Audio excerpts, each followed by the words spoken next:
there are major debates of international relations. Okay, within international relations, 4 major debates have taken place. 4 important debates abhi tak have taken place. The first debate that started, this is called the first major debate of international relation. This was started way back in 1920s, 1930s during interwar years, 1920 to 1930s. ठीक है, second great debate started somewhere in 1950s. Third great debate started in 1970s, and the fourth great debate has started in 1970s, 80s, 90s, and still going on. Okay, so pehle understand what was the major important argument of these debaters. In the first debate that started back in 1920, 1930s, this debate was started by liberal school. Liberal school जो हैं, उसके जो सबसे important thinker कौन थे? Woodrow Wilson. The Woodrow Wilson, the moment he gave this 14-point speech, so that actually set the basis for that debate. वो जो debate का जो basis है, वो basically तैयार यहीं से हुआ जब Woodrow Wilson gave 14-point speech.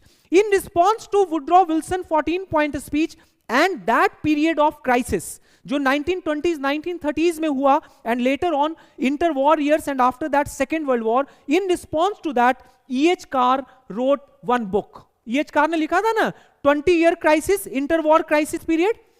So there he described the ridiculousness of liberal ideas. Liberal ideas का basically उनको मजाक उड़ाया था E.H. Carr ने. E.H. Carr ने क्या बोला कि cooperation is not at all possible in international politics. Conflict that matters, because the structure of international politics is anarchical, and since the structure is anarchical, so any attempt to make a liberal world order or cooperation led world order is not possible. वो possible ही नहीं है, because in reality at international level, in international politics, conflict is most important, because every country suffers from security dilemma. Her country जो है security dilemma उनमें होता है, and hence conflict is only the most important rational option in international politics. Conflict would take place at any cost.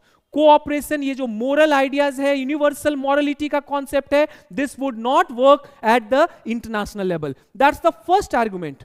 Second debate, it started somewhere in 1950s between positivists and traditionalists.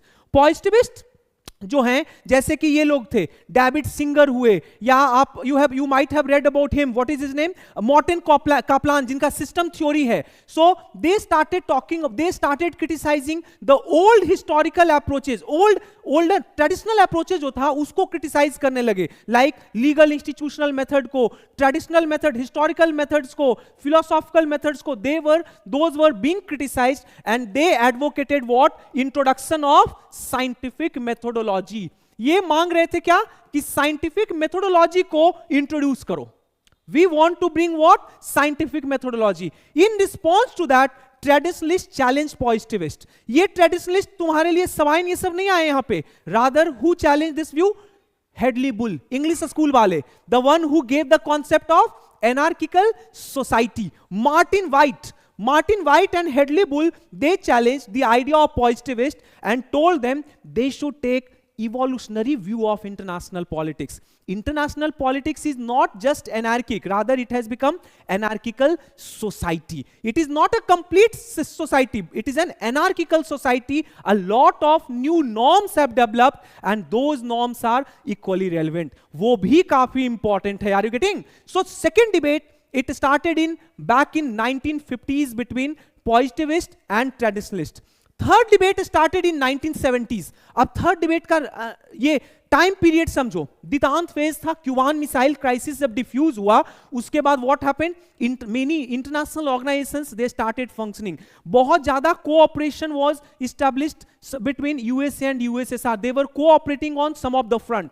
So in response to that, ये जो new liberal हैं, Joseph Nye like people, they started saying कि now realism is failing because realism cannot explain the current cooperation that is prevailing in the international politics. Because अभी दितांत phase में क्या हुआ कि दो USA and USSR were not became close friend, लेकिन some sort of peace was established, some sort of cooperation was seen between both of the two superpower. So neoliberal challenge the realist assumptions कि जो ये conflict है वो permanent है, cooperation नहीं होगा, rather conflict is a permanent feature.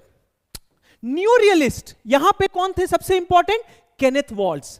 Kenneth walls says कि no, even if it is a detente phase, but conflict would remain a permanent feature as long as the system of international politics operate in anarchical structure. Because the structure is anarchical, a structure जो है, because it is anarchical, so since a structure is anarchical, so international politics conflict would remain the important part. Cooperation चलो अभी हो रहा है, but since the structure is anarchical, over a period of time it would be means most of the countries would become using power as a means, and ultimately they would try to increase their power in comparison to others. So balance of power लोग करेंगे ही करेंगे, security dilemma होगा ही होगा, so cooperation ultimately cannot be achieved. Understood? ये बोलते हैं कि क्योंकि स्ट्रक्चर ही है इंटरनेशनल पॉलिटिक्स का कैसा? एनार्किकल, और जब तक वो एनार्किकल है cooperation can not be established. Then this fourth debate it started somewhere in 1980s 1990s और ये अभी तक ऑनगोइंग है. यस, लिबरलिज्म में एनार्किकल सोसाइटी को मानते नहीं है. What does it mean? हाँ, वो तो बोल रहे हैं कि एनार्की है, but it can be converted into means cooperation can be achieved. उसी कोऑपरेशन के लिए ना वो बोलते थे 14 पॉइंट स्पीच जो उनका दिया हुआ है, किनका? वुड्रो विल्सन का. Wallerstein has given system world system theory. Woodrow Wilson का 14 पॉइंट स्पीच है where he talked about different methodology through which cooperation can be established at international level. ठीक है, understood. And the fourth is rationalist versus reflectivist. Rationalist और reflectivist का क्या argument है पहले ये समझना. रैशनलिस्ट जो हैं ये पहले समझो. Rationalist are those who believe in structure, they do structure level analysis.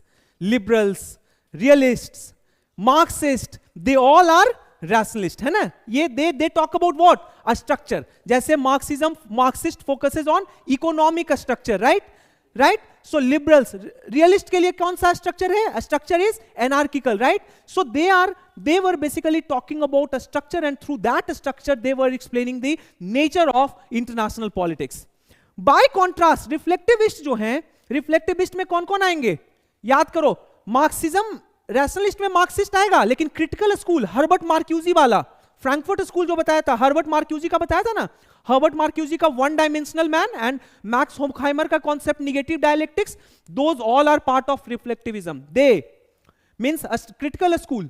और अभी बताया था कुछ दिन पहले feminism, feminist schools as well जो एनजे टिकनर का कॉन्सेप्ट है. देन सोशल कंस्ट्रक्टिविज्म जो बताया था अलेक्जेंडर वेंट वाला, निकोलस ओनफ वाला, दे ऑल आर रिफ्लेक्टिविस्ट. वो क्या बोलते हैं कि no, we need to focus upon ideas. We need to understand the significance of ideas, values and norms, and how do they shape the international structure.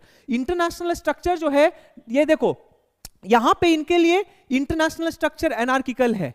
ये focus structure पे करते हैं, ये फोकस करते हैं कहां पे? पावर ऑफ आइडियाज पे. Ideas can shape those structure, ideas can change the meaning of those structure. क्या बोलते हैं social constructivist? Anarchy is what states make of it. Anarchy क्या है? आप you define anarchy on the basis of your own perspective. आपके आधार पे आपको लगता है सामने वाले से डर, सो यू से कि okay this is like an anarchical like situation, right. तो उस केस में आप डिसाइड करते हो कि किस कंट्री के साथ जो आपका इंटरेक्शन हो रहा है. तो आप बोलोगे कि चलो इंडिया और पाकिस्तान का इंटरेक्शन हमेशा हॉट होता है, तो चलो ये जो है इस केस में हम दोनों का जो रिलेशनशिप होगा वो थोड़ा मतलब ये रिलेशनशिप बहुत अच्छा नहीं होगा. इंडिया पाकिस्तान का बायलैटरल रिलेशनशिप बहुत अच्छा नहीं होगा. लेकिन अगर इंडिया और भूटान का बायलैटरल रिलेशनशिप अच्छा है, through their deed they are showing, मतलब इंडिया जो कर रहा है वो भूटान को लग रहा है कि ये मेरे फेवर में है, भूटान जो कर रहा है वो इंडिया को लग रहा है कि ये मेरे फेवर में है. So over a period of time ये जो एनार्की के कारण जो सिक्योरिटी डायलेमा है that would and. Understood. So they focus on ideas. Focus कहां है? आइडियाज के ऊपर. How the ideas can change the reality, how the ideas can change the structure.